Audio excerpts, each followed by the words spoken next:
What? Just where do you think you're going, putty cat?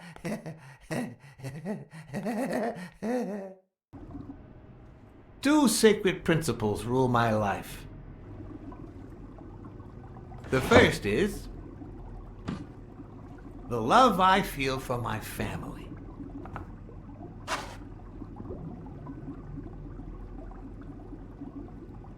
The second,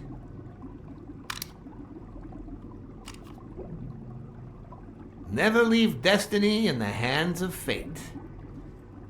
I always play it nice and safe. And I'd even add a third principle, or better yet, a rule. If anything threatens either of these two principles, I take matters into my own hands. The first time that someone died because of me, even though all I did was rat him out, well, that guy ended up in the Hudson River, right off Pier 27. He's got to be even wetter than that fish by now. You should have seen his face. It's interesting what comes to mind when you think you're about to die. Suddenly all I could think about was how much I wanted a pet fish. You too, Bruce? Anyway, I was 14 years old, and I still dream about it, but it will suck. By then, I was adamant about buying a fish. But first... That was that. Never again. Nowadays, whether it's me who pulls the trigger or not, I have zero regrets. What's more, I sort of enjoy it.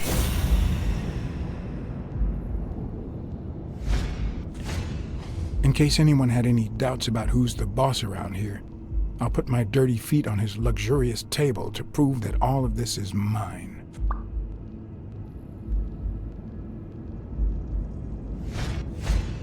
When a mob boss declares his love of family, it can only mean that A, he won't hesitate to ruin yours, and B, he's cheating on his wife.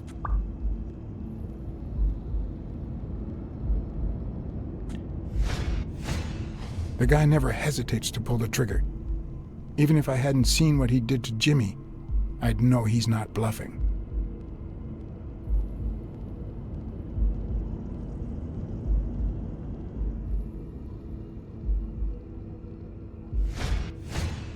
His pupils are dilated, and there's a slight grin on his face. The bastard is enjoying himself. I knew I had it in me to get out of that place alive.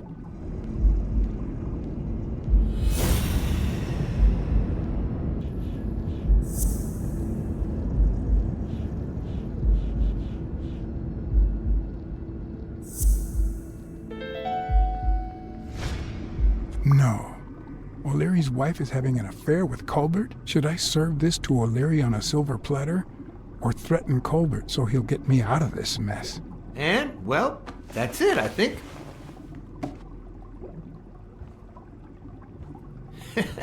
You know, Blacksad, I never made it this far. Congratulations, you're going in style.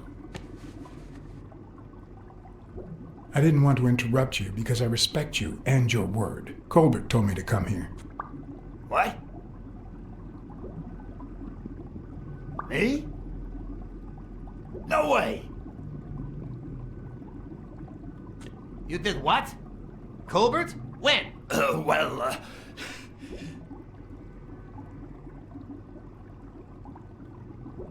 Yeah, remember when I called you on the phone? Don't you remember that cocky drunk guy?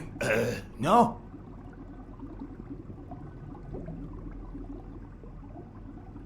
He kept bragging about how he was banging another guy's wife. Oh? Oh, yeah. Weird times, huh? Yeah, and you congratulated me for finding Yale and saving your life. Several times.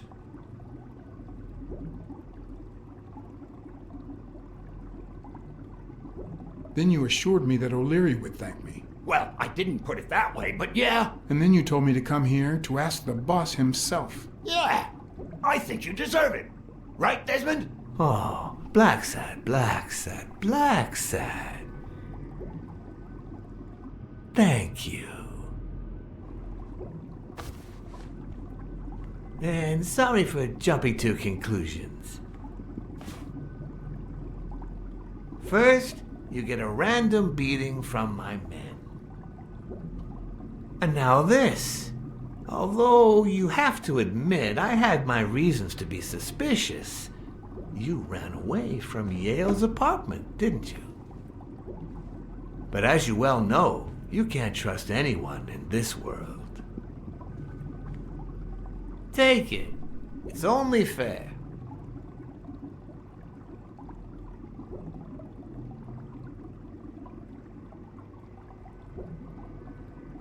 I want to bet it all on the fight. Ah, so you're a gambler after all. We listen, if you call it listening, to the sentimental romance.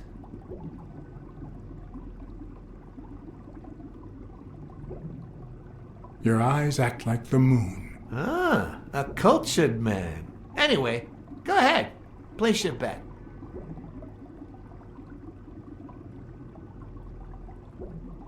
I bet it all on Yale.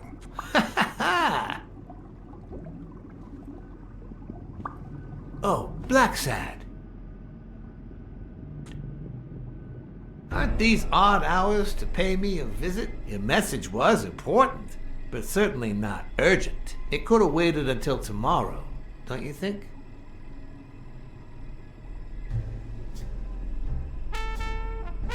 We cats and wolves hunt at night.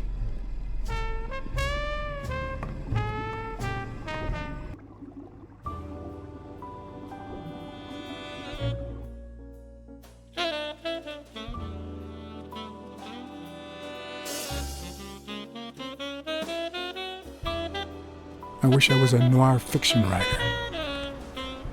At this very moment, I could write a couple of pointed, ironic remarks for the narrator to recount what I just lived through. The dark, crooked alleys of New York reminded me of the state of my own soul. No. Fall loomed over me with the... Fall struck me with the full force of my long-lost youth. Nah, not that. Fall descended over me with the full weight of a guilty conscience. God, that's worse.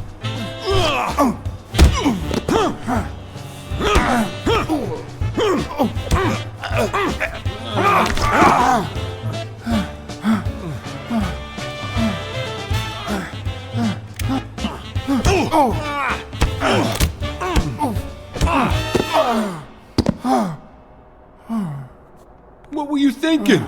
He wants him alive!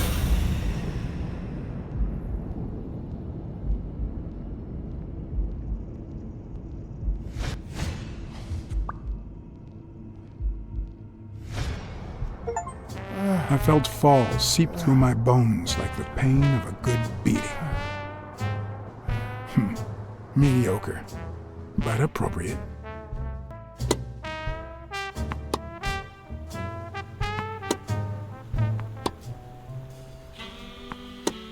Against all odds, next morning I got up bright-eyed and bushy-tailed. And I had my kind, unknown assailants to thank. The beating had taken its toll, but for the first time in months, I had slept like a baby. Oh, come on, Helen, focus! All right, take 5. We'll work on that double backhand later.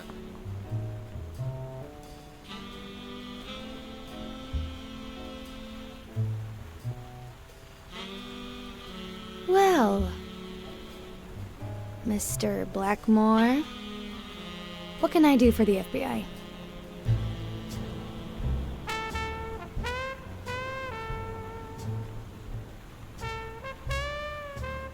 What every blue-blooded American should do. Ride the wave of success, on a global scale if possible. Yeah, sure. We have to beat those commies on every battlefield, be it in Korea, a clay court, or Wimbledon. But that's not what you mean, right?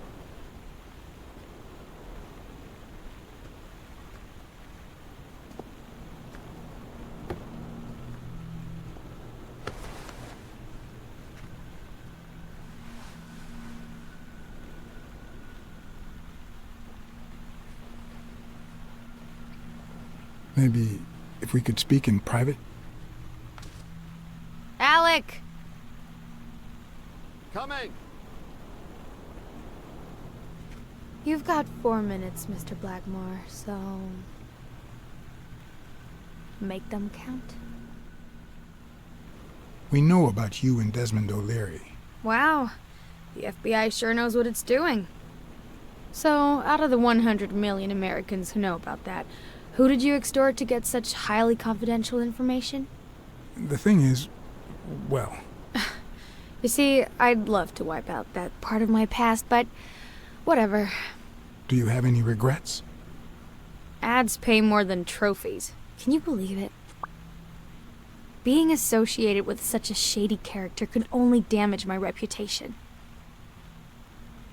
Trust me, never get involved with a married man. They say you're currently involved with Al Stone, the boxer. Is that correct? Wow, your sagacity never ceases to amaze me. Don't beat around the bush. We know why you're with him. Oh, so you like his biceps too? Desmond O'Leary asked you to seduce Stone. Why? What? No, I met Al by chance at a party. A party hosted by Desmond O'Leary. No, that can't be. No one is that shrewd. Not even him. Damn, I hate that bastard.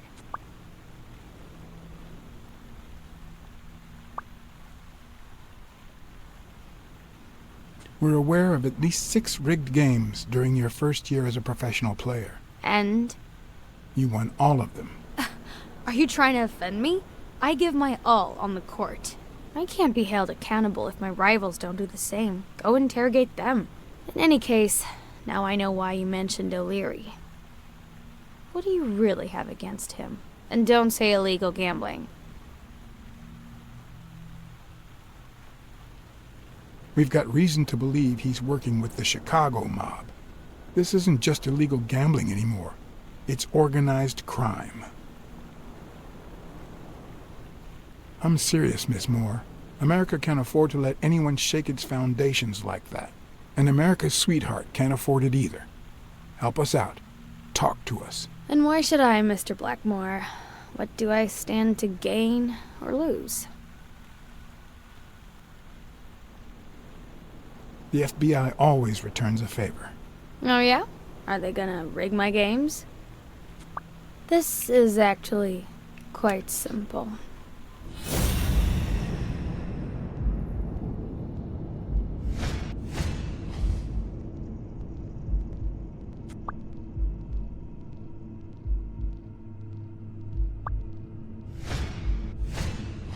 One lucky gal. You have a light, sir?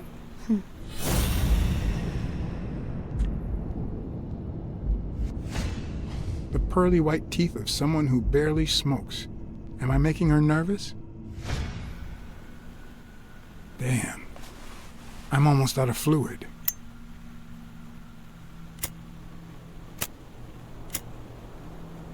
Wanna know my trick? Go down to start, then up with it, and then down again.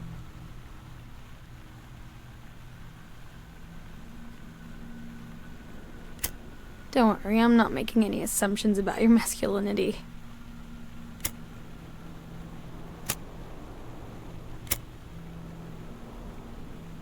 Thanks.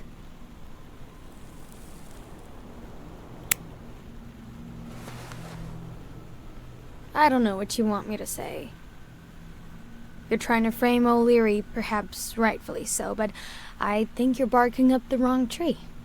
Believe me, if I had the slightest... Come on, Helen. Time to work on your backhand. Let's go. Do you smoke? Nice meeting you, Mr. Blackmore.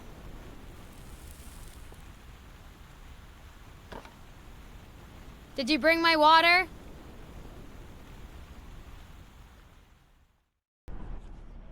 America's sweetheart gave you her cigarette? Dear God, she has the hots for you! I can't believe you said good old Weekly to investigate that stupid walrus while you were hanging out with Helen Moore herself. So, what do you say, you and me, we change places next time, huh? Your turn. Now tell me, what did you find out? You're gonna love this. You ready? I've got news, but I happen to also have a Blacksad. Thank you so much, Mr. Blacksad. Huh? Oh, Mrs. Colbert. My husband woke me up this morning with roses and breakfast in bed. He said he had a scare last night, although he won't give me any details, and that he's been thinking about me ever since. He wants to take me to Niagara Falls for a second honeymoon. That's nice, but I don't know why you're thanking me. Are you kidding? Remember how I doubted him, but you made me change my mind? If he had suggested to take me to Niagara Falls when I still suspected him, I would have thought it was just a cover. Or worse still, a way to clean his conscience. Well, I only did my job as honestly as I could. Enjoy your marriage. I hope you and your husband are happy. Well, that's all I wanted to say. Send me your bill when you can. You're a good man, Mr. Blacksad.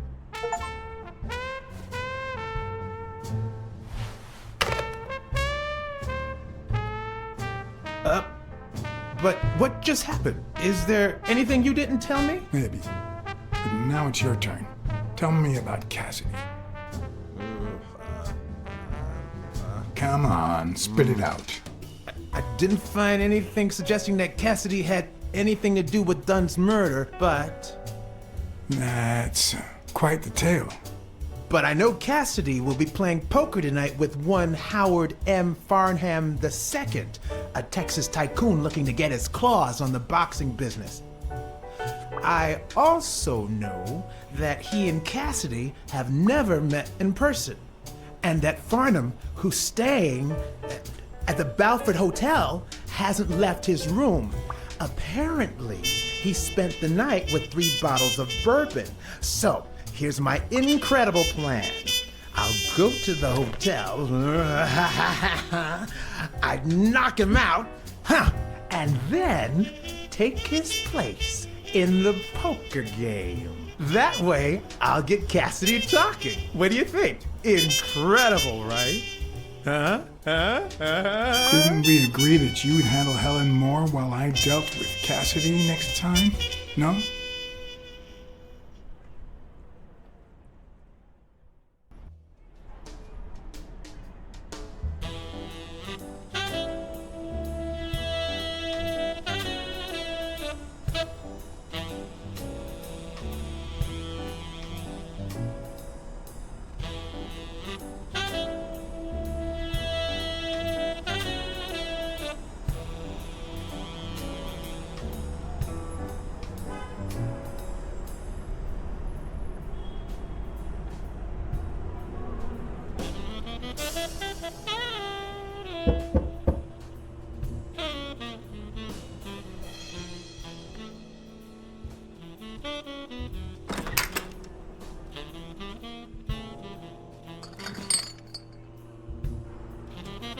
Good afternoon, Mr. Farnham. What's going on?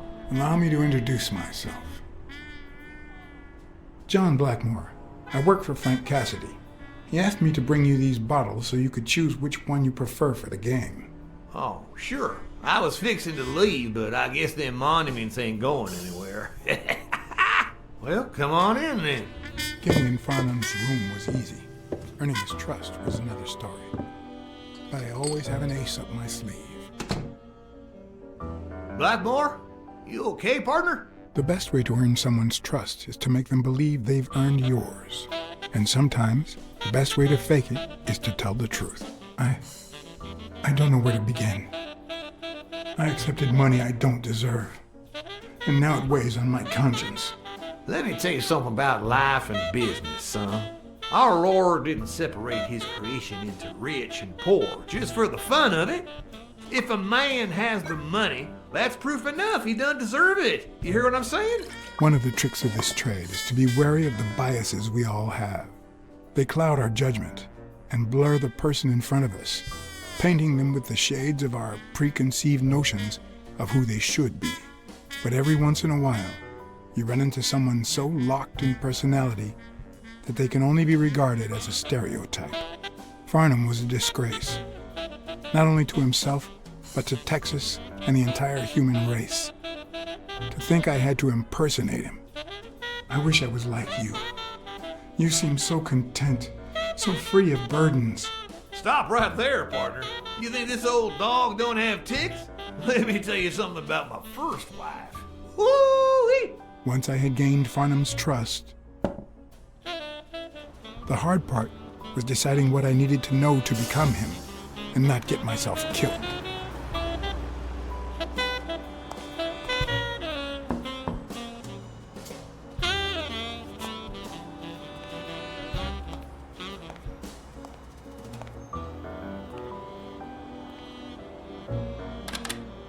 What can I do for you, sir? Howdy. My name's Howard M. Farnham II. Okay. Should I know you? What can I do for you, sir? Farnham was one hell of a drinker. I had to get the information out of him before he drank himself unconscious. Otherwise, I'd have to find that information myself.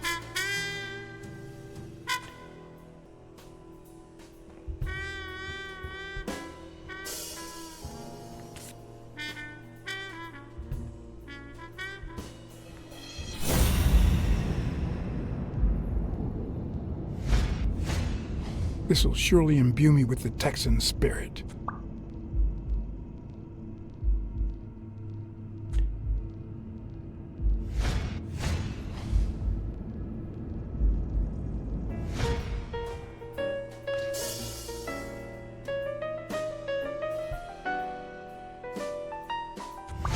Yes, I got a Vietnamese shave last time. Oh, please, come in. Of course, I remember you. Take a seat.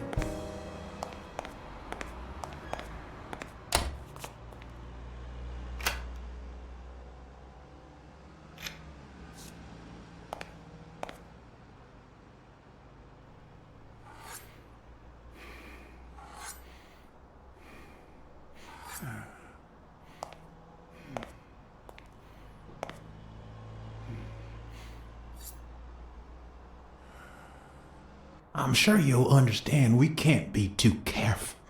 Our host has many enemies, and someone has to keep them at bay. Sure, I get it. I'm glad to hear that. Now, please answer my question. How much does it cost to get yourself a clean Vietnamese shave? Damn, sure enough, booze put the nail on the coffin of my first marriage. You know, the wife that caught me cheating with the maid. My second marriage, too. You know what I did to her daddy? Same old with several mistresses. So I decided to stick to my guns and only deal with hookers, even if I did end up marrying some. I feel you, Mr. Farnham. So I'm going to be honest with you. I'm Cassidy's slave. He lent me the money for a game deposit, and I lost it all. Now I have to work off my debt. Oh, Cassidy's not your problem, son. It's poverty. Sure enough, I had to pay my own deposit this morning to y'all, and that was just petty cash to me. Petty cash, to be honest. I asked you how much. Of course, they gave me my receipts. These things I have, boy. Wait, I'll show you. I gotta get somewhere. Just a sec. I'll get it. I just put it over. I think I'll be right back.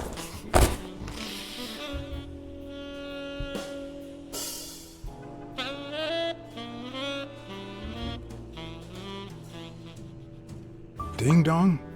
Interesting name for a town.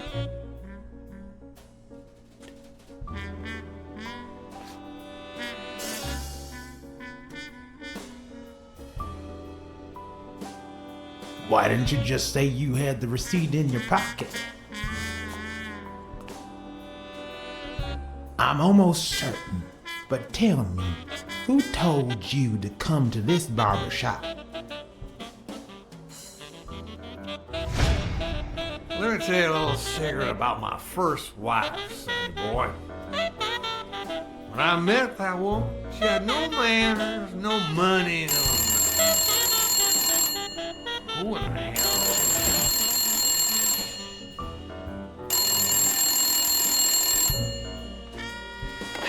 Farnham. My God, if it ain't the hero of the day.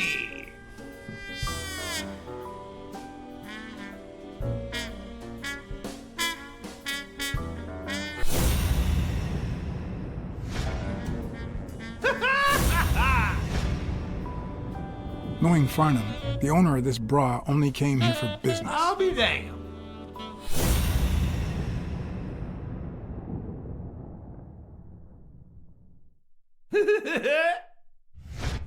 I probably don't need to imitate his gestures during the game. Yes, sir. But it certainly New wouldn't York hurt to City. try.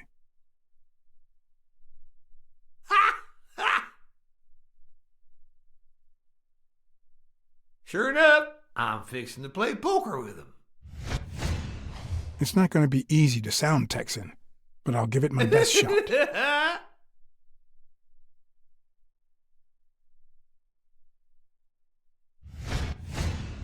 With this and that bolo tie, I'll really look the part. Anyway, Kenny, thanks for fixing the game with Cassidy.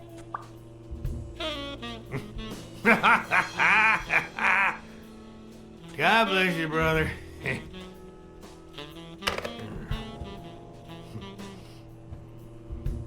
Craziest goddamn Texan in New York.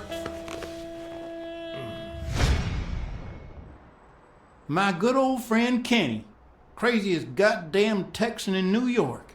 You know how many Kennys there are in New York? Kenny who? So besides when and where the game will be, the password, and the money Farnham dished out, what else do I need?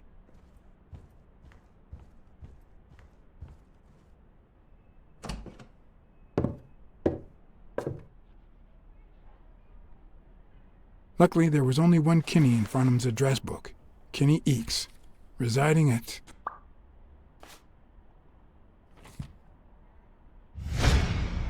Cornell Plaza, Manhattan. Stunning penthouse. I'm not surprised. Mr. Eakes has excellent taste. Do you happen to know what he asked for the last time he was here?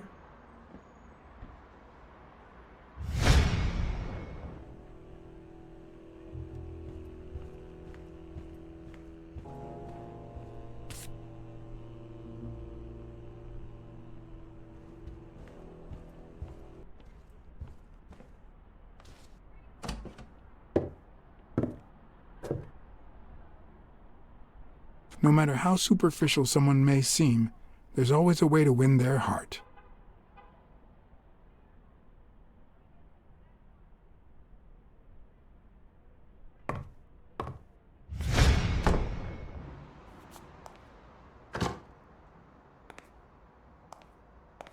Don't tell me, Billy Bob. This here is my new friend Farnham. Am I right?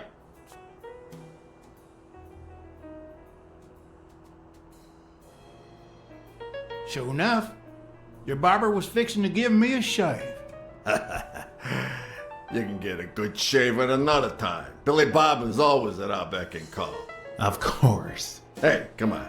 Let's get in there before they finish all the bourbon without us. I haven't frisked him yet, sir. I don't think that'll be necessary. Mr. Farnham here, he's an honest Texan.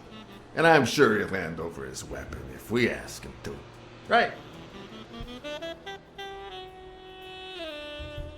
Sure, but you better take good care of my girl. It'll be my pleasure.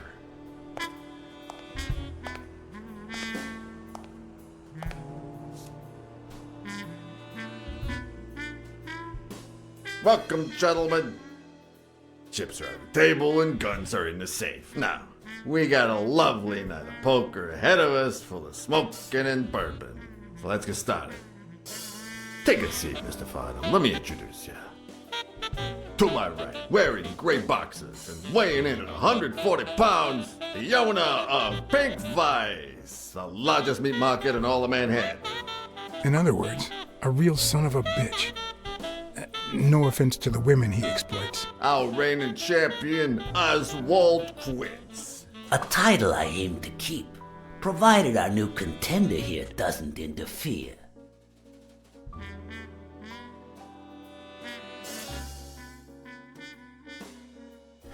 Sorry, partner.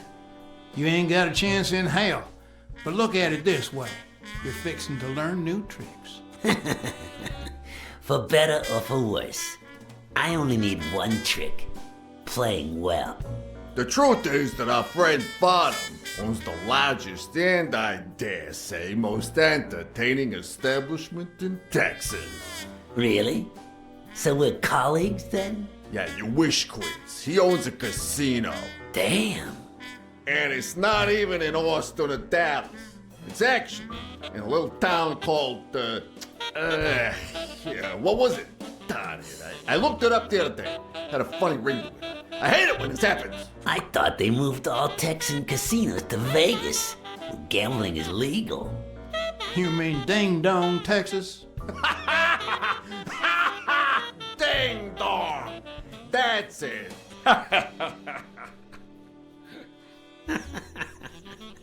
Who'd ever think of a name like that? Well, casino or no casino, let's just hope he doesn't keep as many aces up his sleeve as the late Ventimiglia, huh? Amen.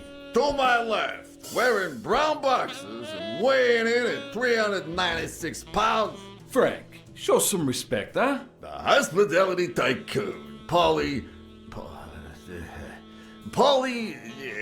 No. Tycoon? I just own a small bar with pool tables. Clients drink close to nothing and play even less, but certain business transactions just couldn't happen anywhere else. Damn it, Paulie. Why don't I know your last name? Because they took it away from me. You have no idea how good my ex-wife's lawyer is. Women, they even take our damn names.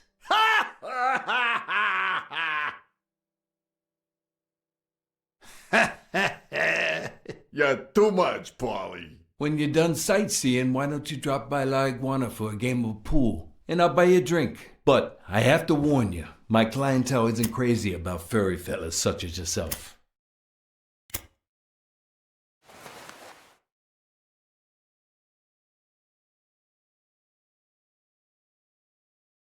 Thanks. I love me some pool. Perfect.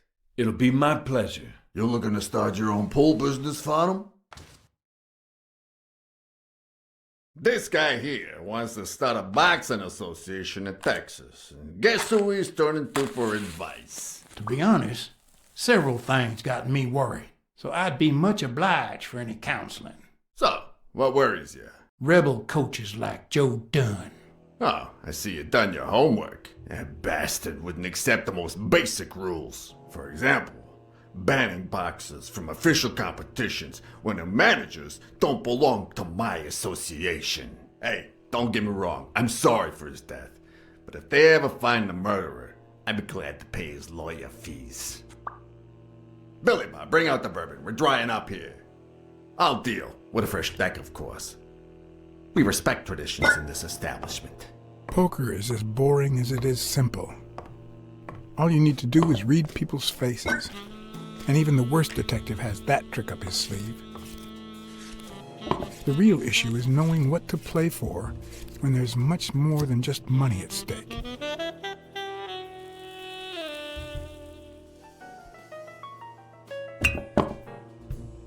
Damn it! What, again? How many games have you won in a row, Quince? And here I was hoping that Farnham would steal your championship belt. Mark my words. Farnham will be calling his wife before the night is over. Ha! Oh, hey, by the way, did you guys hear about Kenny's wife? Pretty tragic, huh? What happened? or plain bad luck. Hey, but Farnham, I'm sure you know more about it than I do.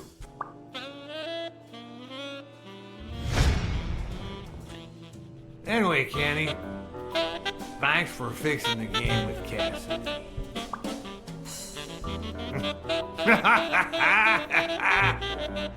God bless you, brother.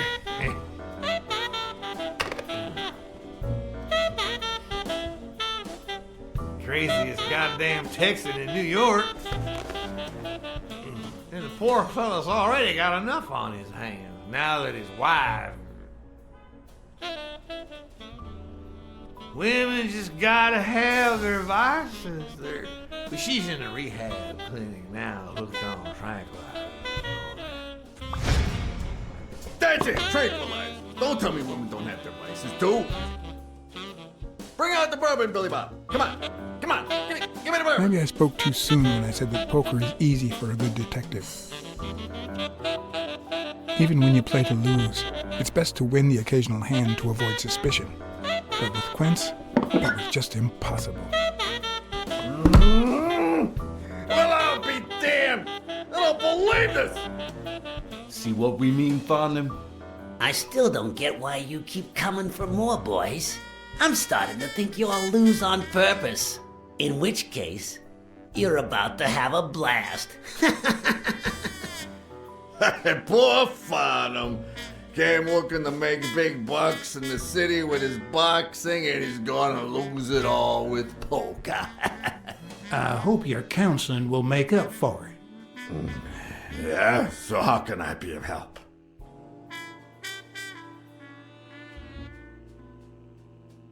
Those there athletes hooking up with each other, like Al Stone and Helen Moore. I see you subscribe to What's News. Yeah, my star boxer, the reigning champion. He's having an affair with America's sweetheart. Hey, I got nothing against those two idiots falling in love. Don't get me wrong, but it's taking a toll on his performance. I don't think he'll lose against Yale, but I'm starting to worry a bit. You happy now? Sure thing. Although, there is something else. Come on, spit it out. I want to play. Homicidal boxers like Bobby Yale. Ha! That's some piece of news, huh? Hey, I don't know if he did it, but the real problem is that the fight against my champ Stone might not even frickin' happen. The good news is that I've almost convinced the governor to let him out of prison on the day of the fight. Under police escort, that is. I bet you the audience gets a kick out of that. Come on, let's steal another hand before Quince accuses us of trying to break his winning streak. Ain't gonna happen. Gentlemen, I suggest you never tell your sons about this game, unless you want to lose their respect. Wait, you mean our sons actually respect us? I hear you. There's no way to set boys straight these days. They don't even respond to a good old beating.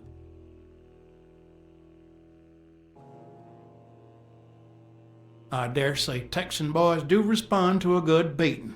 Hey, careful, Quince. You're talking to a pro. So, Kenny told me you had quite a house full. How many kids you got in that house full of yours?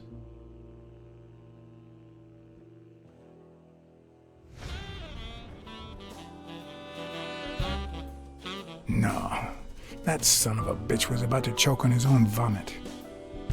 If I'd been a communist, perhaps the vision of a millionaire choking on his own vomit would have made my day. Even so, I doubt I could have just stood there and watched him die.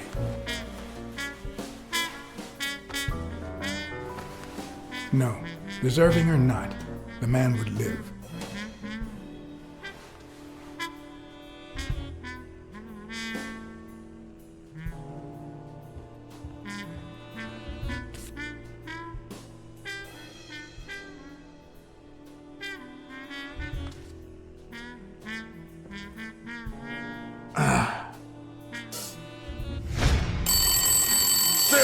Well, that's something. I don't know how you deal with all of them. All boys? Does it have to be now? Oh, never let Quince near one of your daughters. Come on, Folly. Children are sacred. I won't Cassidy. lay a finger on them until they're 12. After that, well... let's just say... some men have needs that can only be met by a young girl that age, if you know what I mean. Are you all right, Farnham?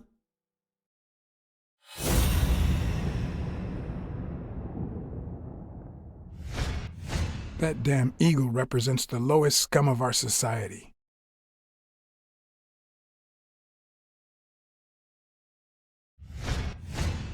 There goes your winning streak, you sick bastard.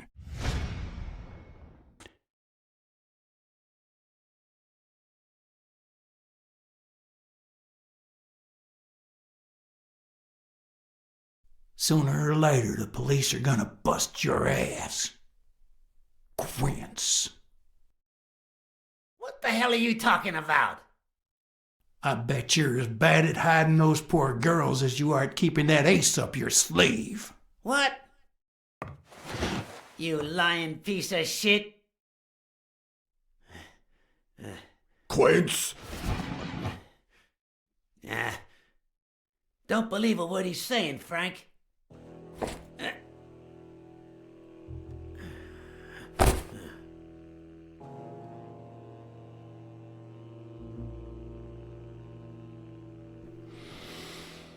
Don't you dare call me Frank. Billy Bob. It's 500 more. Huh. For washing up. It's a deal.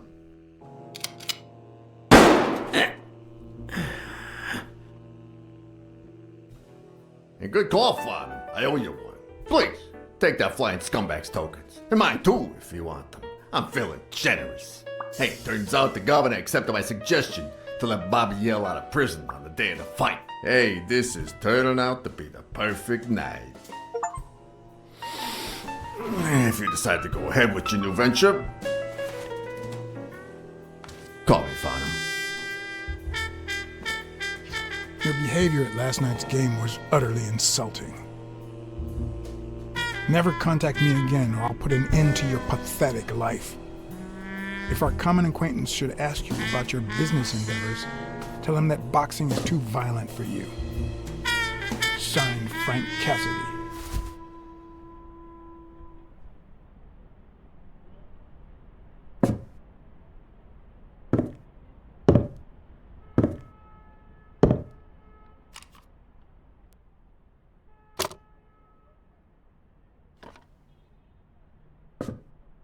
My own tracks would be covered the following morning when Cassidy read this note from Farnham. Dear Mr. Cassidy, although I'm grateful for your kind help, last night's game made me realize that boxing is just too violent for a peaceful Texan like myself. I have decided to invest elsewhere. Yours sincerely, Howard M. Farnham II. Damn Texans.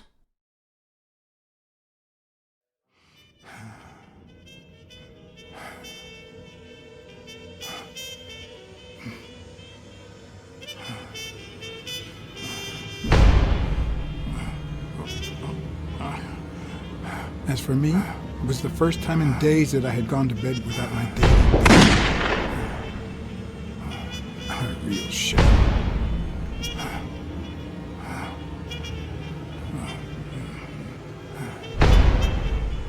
Nothing like a bruised body to help you to sleep like a baby.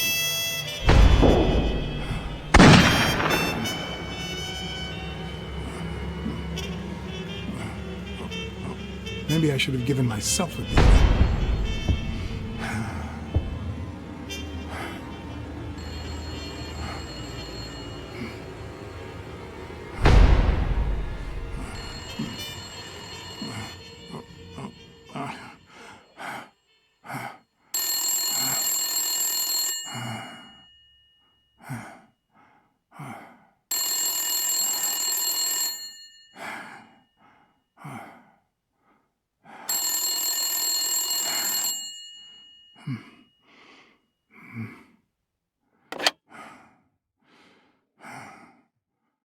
Blacksad. Finally, I need you at the gym now, please.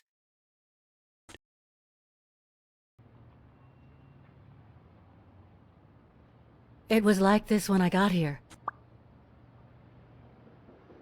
Did you touch or move anything in here? Only the phone. Good.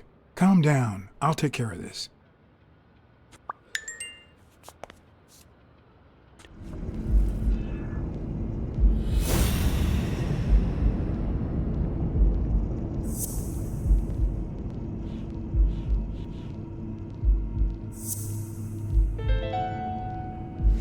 It's pretty clear that Helen Moore's cigarette case was a gift from O'Leary.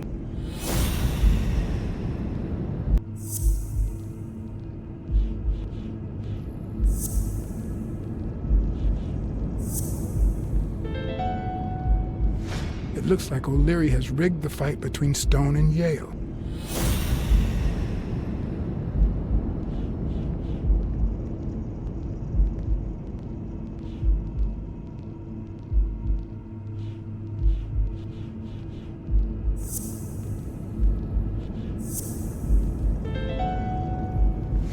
If she's still in love, why does she claim she hates him? What is she hiding? Had you already finished looking through these papers? I wish. Well, I guess you'll enjoy sorting all this again.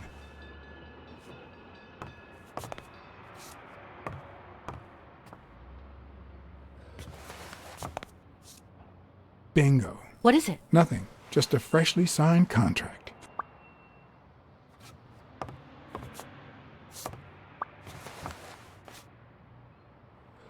What are you doing? Do you like sardines? Excuse me? Do you like sardines? Ugh.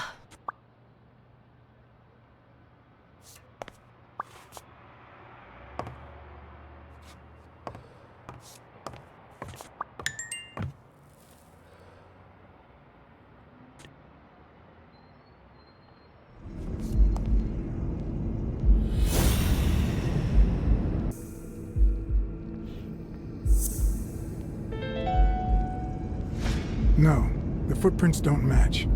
Or if O'Leary killed Dunn, he did it without stepping in the paint, or in different shoes.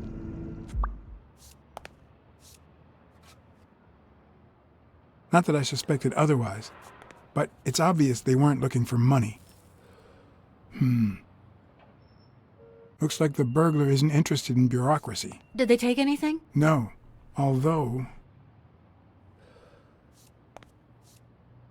When you went in the hospital room to get your purse, did you get the gun as well? Yes. Isn't it there? I put it back. I'd rather not go through that again. I see.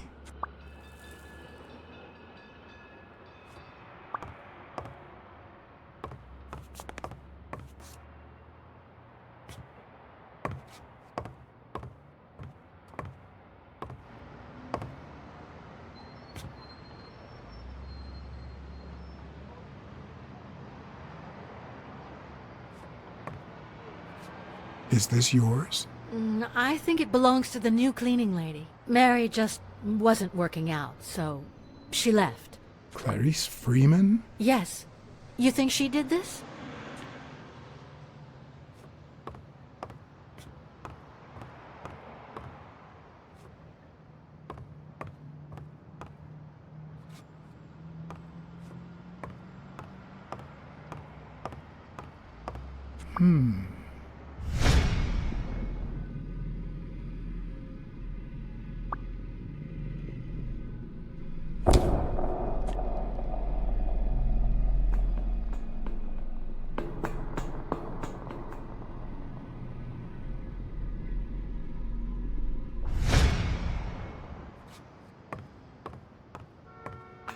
Wait here, please.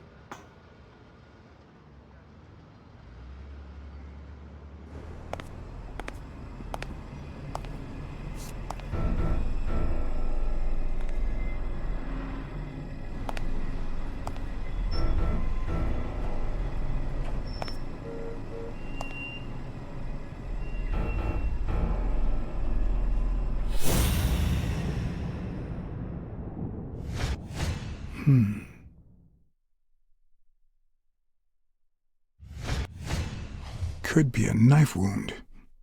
The murder was brutal.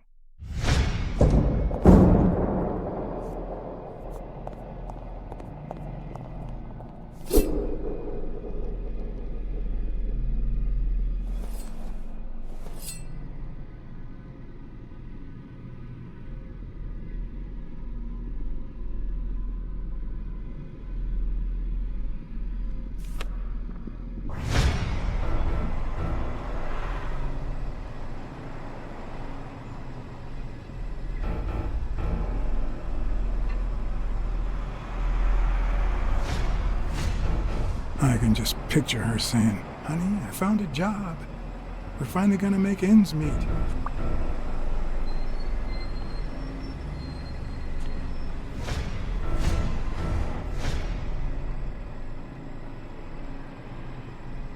Ah, damn.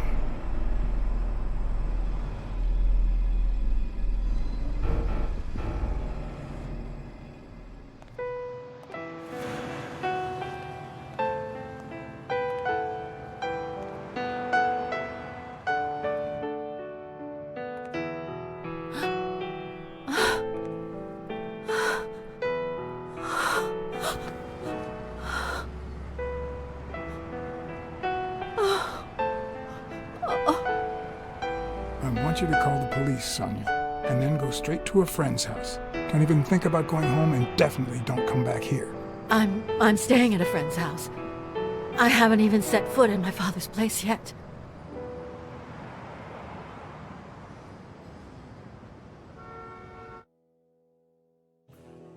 Good. Do you have the keys? If the murderer didn't find what he was looking for, that might be his next stop, if he hasn't been there yet.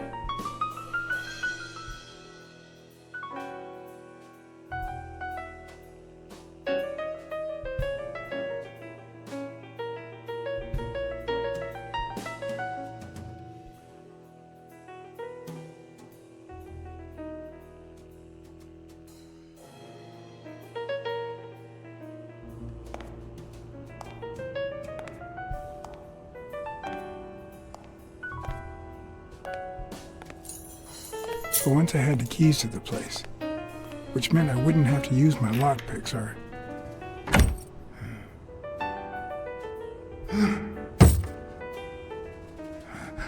Oh.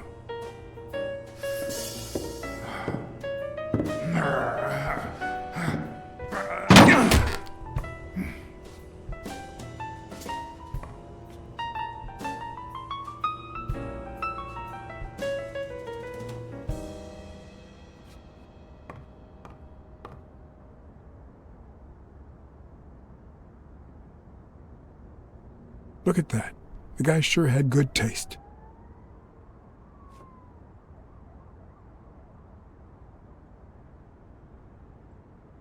I see more art in a boxer's hypnotizing footwork than in certain modern paintings.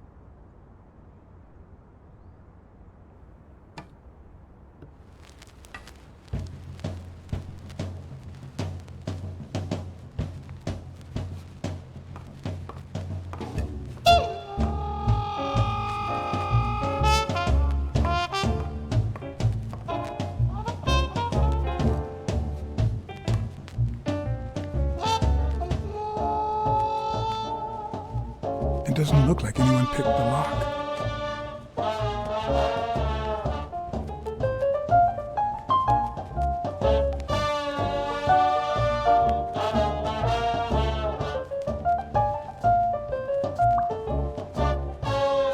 It looks like Dunn had already begun to move his things.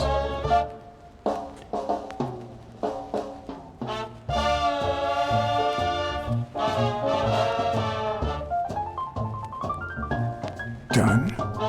Thorpe? No idea. And these two, they look familiar.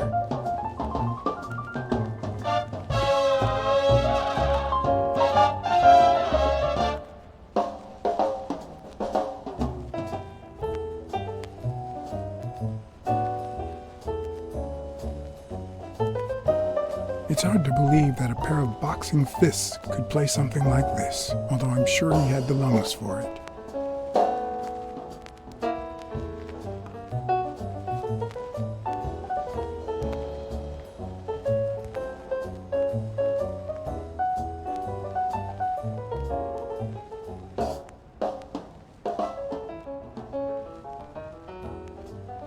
Wasn't Dunn's nickname the Quiet Lynx? I'd swear I saw that on a poster at the gym.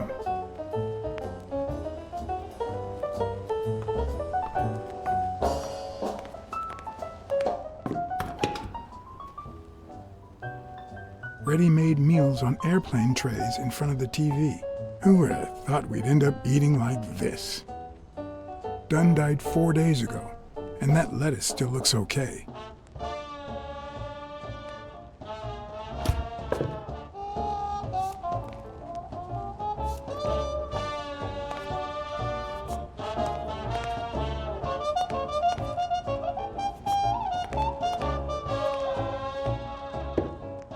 Sardines. It's been open for a few hours.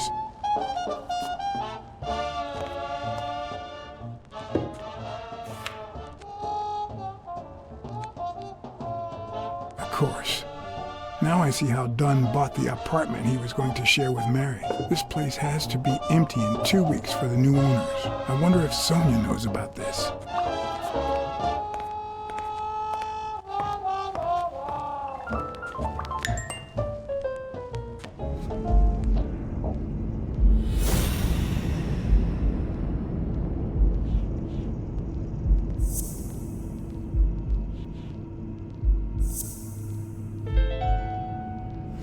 It's pretty clear that the burglar came by the house before heading to the gym, which means he probably didn't find what he was looking for in here.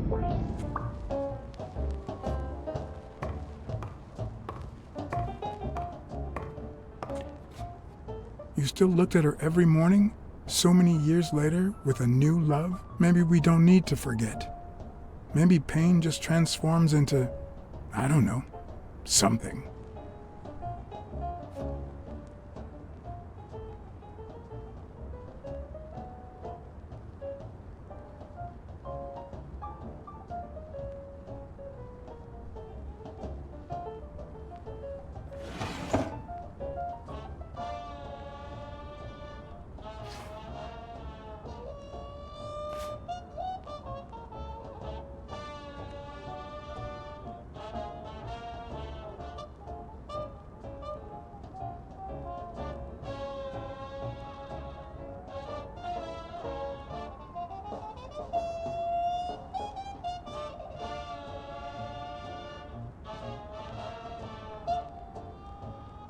This is too private.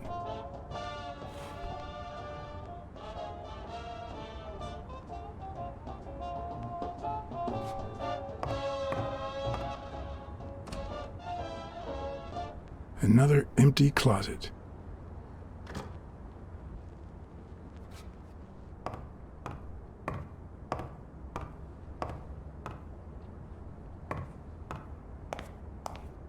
Wow.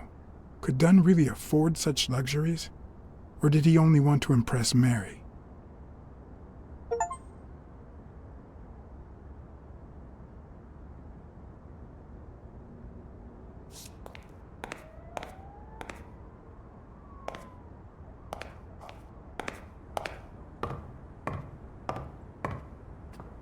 Elaine. I think that was Dunn's wife's name, according to Jake.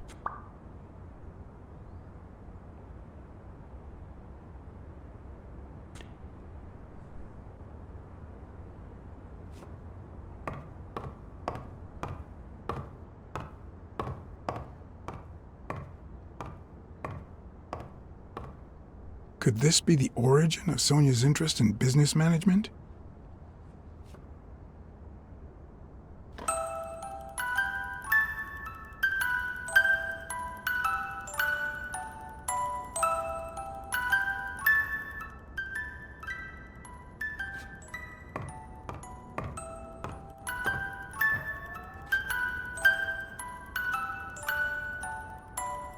One of the very few teen idols who only got better with age.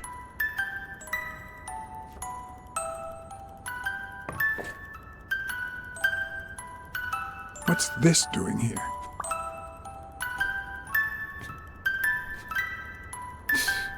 No matter how hard I look, I'm not getting anywhere. I need to talk with Sonia, and maybe with her uncle Tim.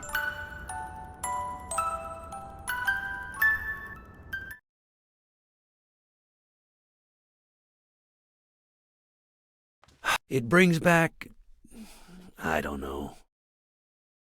Good memories? An optimist, are we? It's like remembering the last day of summer. Scenes full of joy, picturesque landscapes, and yet the light is faint and the air is still, the calm before the storm. I know that feeling. I figured that much. I can see it in your eyes. We met in the Army. We were all professional athletes. They called us the Olympic Five. Who's the guy on the right? Angus Mitchell, our combat medic, and a doctor with the New York Warriors. It was Spano who got him assigned to our platoon. Hey, isn't that Craig Spano? The guy on the Morley's billboards? Yes, indeed. Our captain. He was the oldest, after all, and star of the New York Warriors. He was an orphan, you know. But he loved the sport so much that he said baseball was his family. He was the one who had Mitchell assigned to our platoon. Was Dunn already boxing? Yes, he was. I had already seen him fight before I even met him. He was as humble in the ring as he was in life. He'd always let his rivals take the initiative. I remember how he barely dodged the blows. If you didn't look at his feet, it seemed like he wasn't even moving. And the footwork, pure dancing. You could almost hear the music. The song would play until his opponent was exhausted. Then came the drum roll, followed by Dunn's victory by KO. Who's the guy on the left?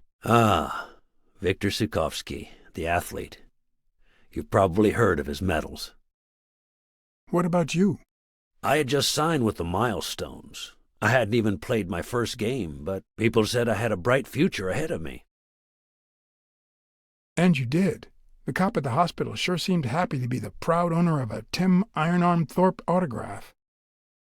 Who would have thought that I'd end up becoming Tim Iron Legs Thorpe? What happened? I fought the Nazis for 2 years, up there in the sky, over Europe. And I never set foot in a field hospital. 3 years later, I crossed the street without looking. And look at me now. What happened to all of them? Zukovsky died the same day they injured Dunn.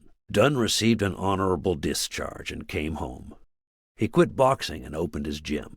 Mitchell was redeployed to a field hospital. Spano and I continued in the same unit, but nothing was ever the same.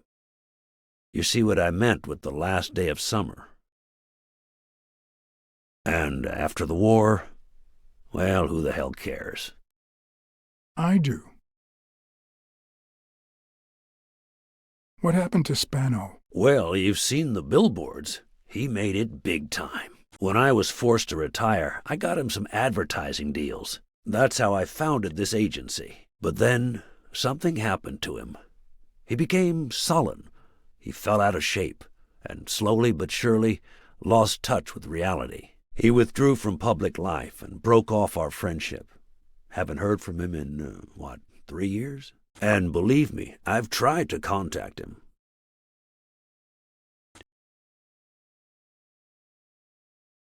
You think Spano might have been involved in Dunn's death? Spano? No way. He and Dunn were always... Well, Spano's changed so much that it's hard to say. What happened to Mitchell after the war? Mitchell? Who knows? We lost touch. I hope he's doing well. I think I saw Mitchell not too long ago, but I can't remember where. Seriously? Please try to remember. I'd love to hear from him again. I'll do my best. Allow me to double your wage. You have to find the murderer. Maybe Dunn stayed in touch with Mitchell or Spano. Maybe even with both. But he never told me anything. Maybe Sonia knows. I doubt it. But that's not the only question I've got for her. May I?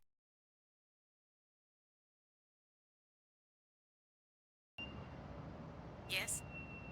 Sonia? No, she's not here. Who's calling? Where is she?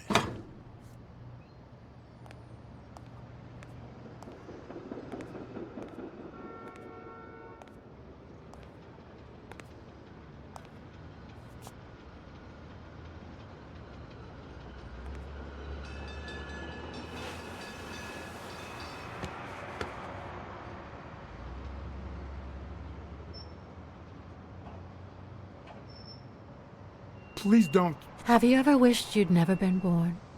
What?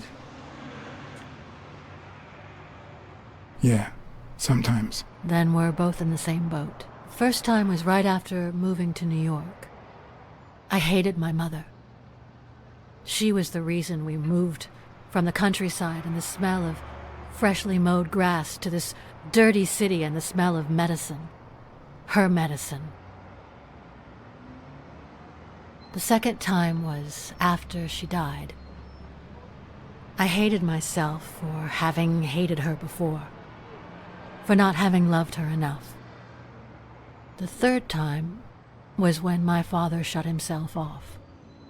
I hated him for that, for abandoning me, for giving in to the booze. Now he's dead, so take a guess. You hate yourself for having hated him. Yes, but that's not the worst of it. The problem is I don't know how to live without hating him. Over the last few years, everything I've done was meant to push my father far away. To avoid being like him. To avoid making his same mistakes. Without him, I just don't know who I am. And you won't even let me hate Bobby, which might actually help me. The more you hate, the worse you feel. You think I don't know that? I need someone to blame. Without that someone, I have only myself to hate.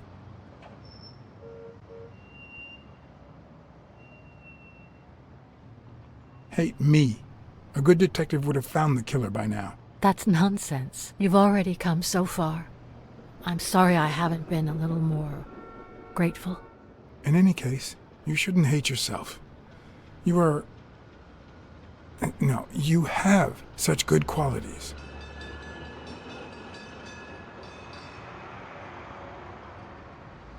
You're as smart as you are kind. That's what my father used to say. Why would you think that? You try too hard to hide the latter. But I'm a detective. Anyway, can we just drop the subject? Did you go to my father's apartment? Yes. The thief went there before coming to the gym, which leads me to believe he didn't find what he was looking for. And what was he looking for? That's what I intend to find out, with your help.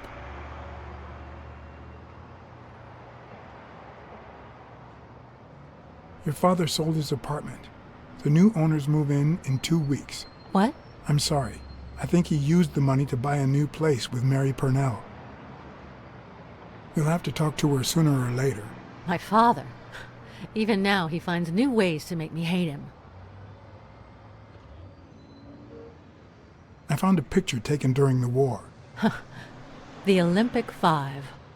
Did you meet any of them, besides your father and uncle? Well, Uncle Tim actually isn't my uncle.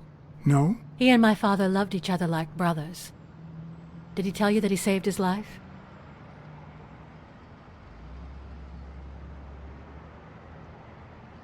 Thorpe saved your father? They were flying over Brittany in a 3-unit fighter plane. Zukovsky was the pilot, my father was the co-pilot, and my uncle manned the machine gun.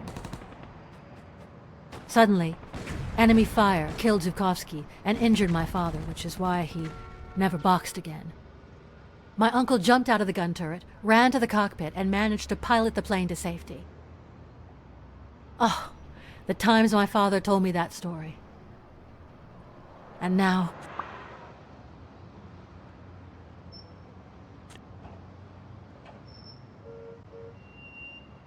You still have your uncle. Yes, I guess you're right.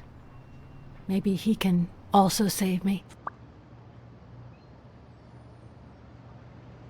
Did you ever meet Spano? What can you tell me about him? I think I saw him once, but I was just a little girl. I think my uncle turned him into a star. That was a long time ago. I found a baseball glove with Spano's autograph in your room. Oh, I've never seen it. My father must have put it there, although I don't remember him having a signed glove. Did you ever meet Mitchell, the doctor? Mitchell? The lizard? No, never. Why? Oh, nothing. I think I've seen him somewhere. Your dad had great taste in music. You think? Let me guess. The same taste you have, right? Exactly.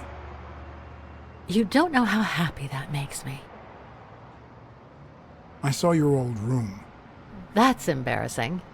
I see you were dead serious about me hating you. Did the abacus inspire you to dabble in finances? The most useful gift anybody has ever given me.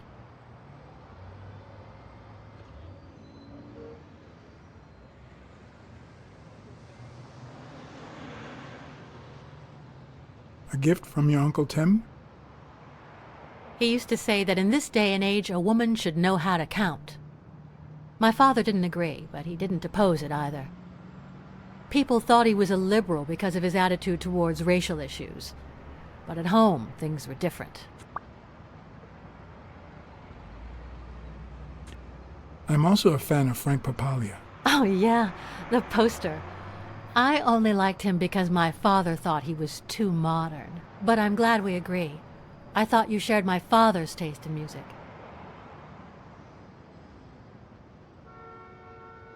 It's odd that there are practically no toys or memories of your childhood in the room, except for a small music box. That box? It might just be my last happy memory.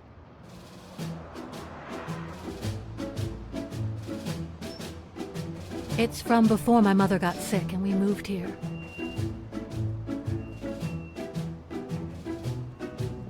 I loved reading stories about pirates.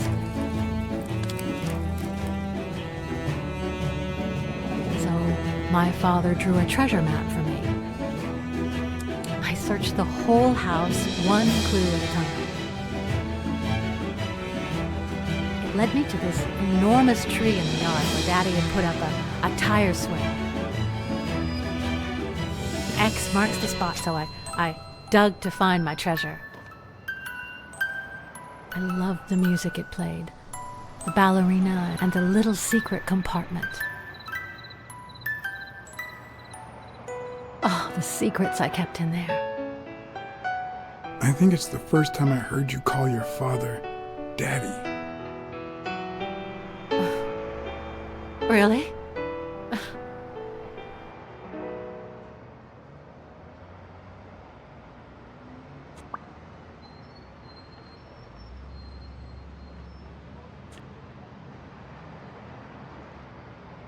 Are you cold?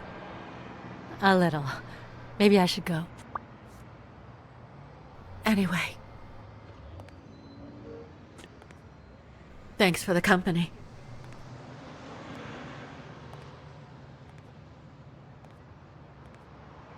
Sonia, thank you. Aren't you coming?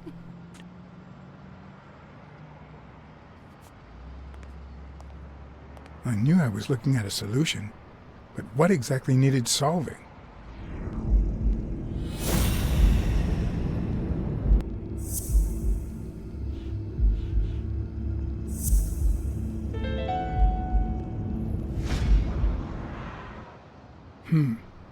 Maybe Dunn used the same hiding place once more.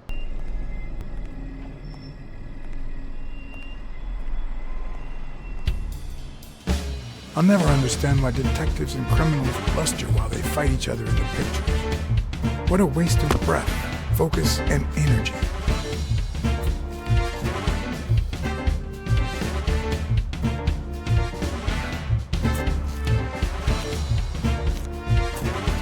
Personally, I prefer to save my breath for the final roar.